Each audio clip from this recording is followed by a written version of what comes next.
नमस्कार सांग माने मु रोहिदास मुर्मू आपणको मो चैनल को स्वागत।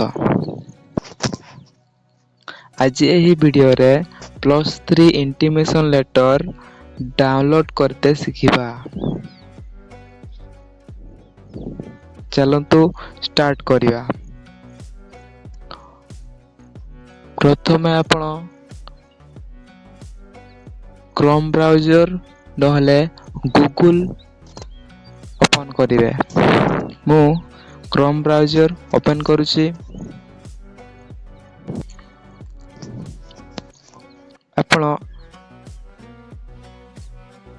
www.samsodisha.gov.in सर्च करंतु। सर्च कर सरला परे आपण माने देखि पारुछंती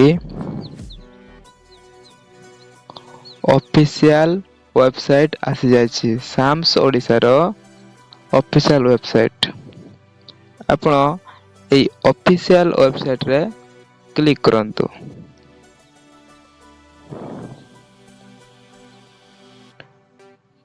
क्लिक कर सरला परे ए जो हायर एजुकेशन लिखा है ता तले लिखा है डिग्री +3 आपण सेठी क्लिक करंतु।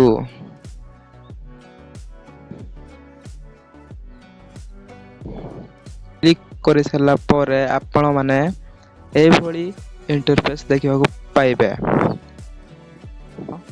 देखि पारुछंती स्टूडेंट लॉगिन। आपण सेठी स्टूडेंट लॉगिन ऊपर क्लिक करंतु। एठी लिखा है स्टूडेंट्स लॉगिन ता तले लिखा है ईयर।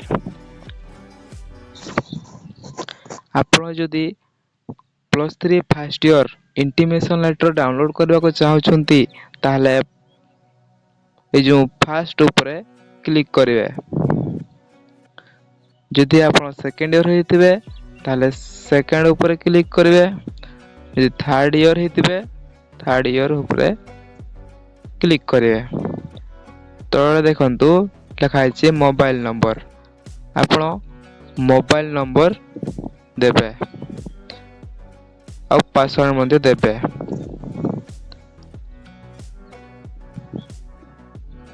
आपण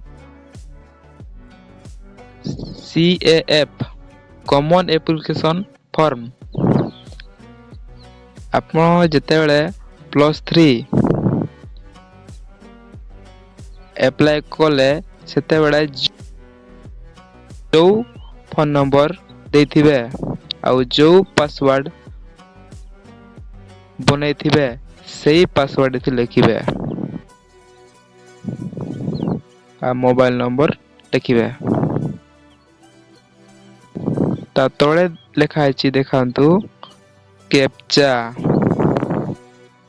ए जो कैप्चाटा एठी फिलअप करिवे। ता परे ए साइन इन ऊपरे क्लिक करिवे। ठीक अछि।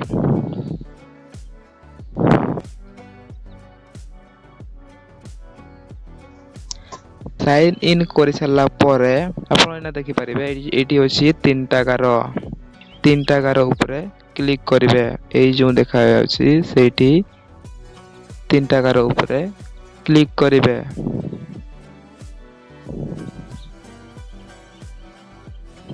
क्लिक कर सरला परे ए भली भाबरे इंटरफेस देखा जीवो।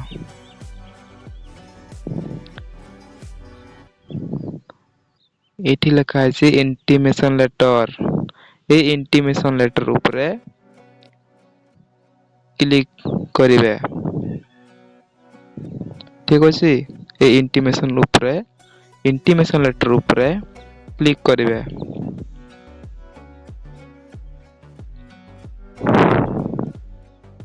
तापर एठी क्लोज कर देबे। क्लोज कर सरला परे आपण एई जगह देखि पारे सेठी लिखा हिथिबो फ्रीज ऑप्शन देथिबो। सेठी आपण फ्रीज ऊपर क्लिक करिवे। फ्रीज ऊपर କ୍ଲିକ୍ କରି ସାରିଲା ପରେ ଆପଣ ସେଠି ଦେଖିବେ ଯେ ଫିସ୍ ଲେଖା ହେଇଥିବ। ଫି ଉପରେ କ୍ଲିକ୍ କରି ସାରିଲା ପରେ ଆପଣଙ୍କୁ ଗୋଟେ OTP ଆସିବ। OTP ଉପରେ ଆସିବ। OTP କୁ ଇଣ୍ଟର କରି ସାରିଲା ପରେ ଆପଣଙ୍କୁ ନିଜର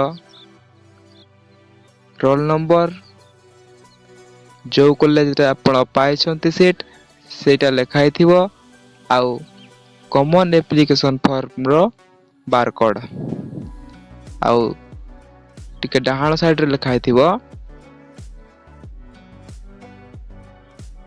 ଏଡମିସନ୍ ଫିସ୍। ତା ଠାରୁ ଆହୁରି ଡାହାଣ ପାଖରେ ଲେଖା ହେଇଥିବ ପେ ୟୋର ଫି। ଆପଣ ପୁରା ଡାହାଣ ପାଖରେ ପେ ୟୋର ଫି ଉପରେ କ୍ଲିକ୍ କରିବେ।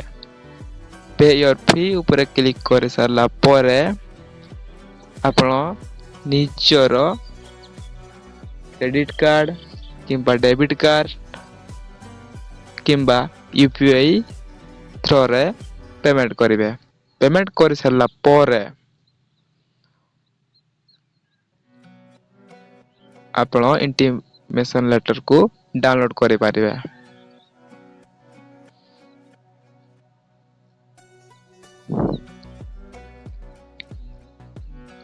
ପେମେଣ୍ଟ କରି ସାରିଲା ପରେ ଆପଣ ମୁଁ ଯେଉଁଭଳି ଭାବରେ ଏଇ ୱେବସାଇଟକୁ ଆସିଲି ସେଇଭଳି ଭାବରେ ଆପଣ ଫିଲ୍ଅପ୍ କରିବେ। ସେଇଭଳି ଭାବରେ ଫିଲ୍ଅପ୍ କରି ସାରିଲା ପରେ ଆପଣ ଦେଖିପାରିବେ ଏଇ ଜାଗାରେ ଲେଖା ହେଇଥିବ ଡାଉନଲୋଡ୍ ୟୋର ଇଣ୍ଟିମେସନ୍ ଲେଟର। ସେଠି ଆପଣ କ୍ଲିକ୍ କଲା ପରେ ଆପଣ ନିଜର ଇଣ୍ଟିମେସନ୍ ଲେଟରକୁ ଡାଉନଲୋଡ୍ କରିପାରିବେ। ଡାଉନଲୋଡ୍ କଲା ପରେ ଆପଣ ଆପଣଙ୍କର ଇଣ୍ଟିମେସନ୍ ଲେଟରକୁ ଜେରକ୍ସ କରନ୍ତୁ। ଜେରକ୍ସ କରି ସାରିଲା ପରେ ଆପଣ ସେଇ ଇଣ୍ଟିମେସନ୍ ଲେଟରକୁ ନିଜର କଲେଜରେ ସବମିଟ୍ କରନ୍ତୁ। ଆଉ କୌଣସି ପ୍ରକାର ଏଡମିସନ୍ ବେଳେ କି କଲେଜରେ କୌଣସି ପ୍ରକାର ଖର୍ଚ୍ଚ ହବ ନାହିଁ। ଅଧିକ ଲୋକ ଜାଣନ୍ତିନି ଯେ ଇଣ୍ଟିମେସନ୍ ଲେଟର କୋଉଠି ଡାଉନଲୋଡ୍ କରିବେ। ମୁଁ କହିବାକୁ ଚାହୁଁଛି ଯେ intimation letter official SAMS Odisha www.samsodisha.gov.in ରେ ଯାଇକି ଇଣ୍ଟିମେସନ୍ ଲେଟରକୁ ଡାଉନଲୋଡ୍ କରିପାରିବେ। ଆପଣ ଇଣ୍ଟିମେସନ୍ ଲେଟରକୁ କଲେଜରେ ପାଇପାରିବେ ନାହିଁ। କଲେଜକୁ ଯାଇ ପାଇପାରିବେ ନାହିଁ। ଠିକ୍ ଅଛି। ଆପଣଙ୍କୁ ଅନଲାଇନରେ ଏଡମିସନ୍ ଫିସ୍କୁ ଦେବାକୁ ପଡ଼ିବ।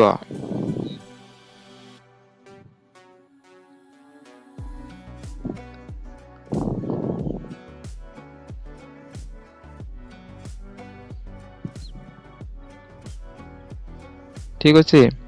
ଆଉ ଯଦି କୌଣସି ଡାଉଟ୍ ରହିଲେ ଇଣ୍ଟିମେସନ୍ ଲେଟର ବିଷୟରେ ଆପଣ ମୋତେ କମେଣ୍ଟ କରିପାରିବେ। ମୁଁ ଆପଣଙ୍କର ଡାଉଟକୁ ସଲ୍ଭ କରିବା ପାଇଁ ଚେଷ୍ଟା କରିବି।